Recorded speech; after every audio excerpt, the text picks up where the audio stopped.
Russell, dito pala napunta? Sino ang sponsor?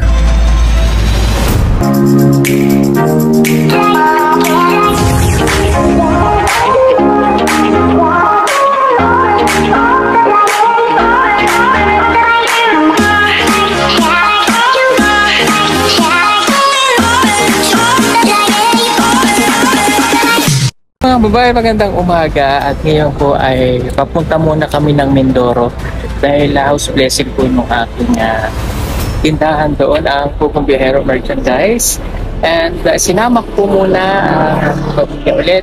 Siyempre kasama natin si Russell bago natin siya ihatid sa kanyang pupuntahan na susundo para po sa kanya kung saan po titira si Russell. So usap na lang kami na isasama ko po muna ang bata para makasama pa rin namin ang nakasama ng Tres Marias.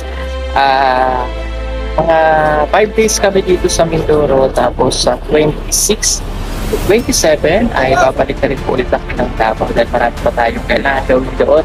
Pero don't worry po mga babae, may mga upload naman akong vlog na pwede nyo mapanood sa aking YouTube channel. Yun lang po at balitaan ko na lang kayo mamaya ulit, no? At ngayon lang nakasama si Russell sa amin. Nakakatawa dahil ilang araw na 2 days na siya dito sa amin at nakapag-bonding na sila ng Tres Marias at nakabuo na sila ng kanilang friendship. So yun lang po, mamaya na ulit. Isinama ni Sir Paul Pugong Biyahero si Russell sa Lubang Island sa Occidental Mindoro. Kasama din dito ang Tres Marias, si Tito Herns at si Teacher Nida.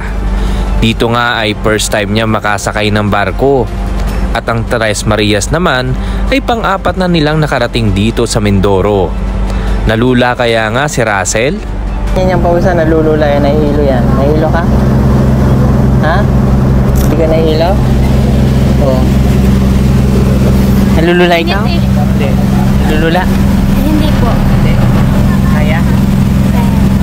Makalipas nga ang 3 oras na biyahe sa karagatan, sa wakas ay nakapundo na din sila sa Port of Lubang. Dito nga ay makikitang inaasikaso ni Teacher Nida si Russell. At mula sa Port of Tilik, babiyahe pa ulit sila ng mga 45 minutes bago makarating sa lugar ni Sir Paul Pugong Biyahero. Kaabang-abang pa rin kung saan mapupunta si Russell at kung sinong sponsor ang susundo dito. Ang makakasagot lamang niyan, walang iba kundi si Sir Paul Pugong Biyahero. Ikaw ka dudes, anong sa palagay mo? I-comment lang sa baba. Muli po, ito si Marites Dudes TV.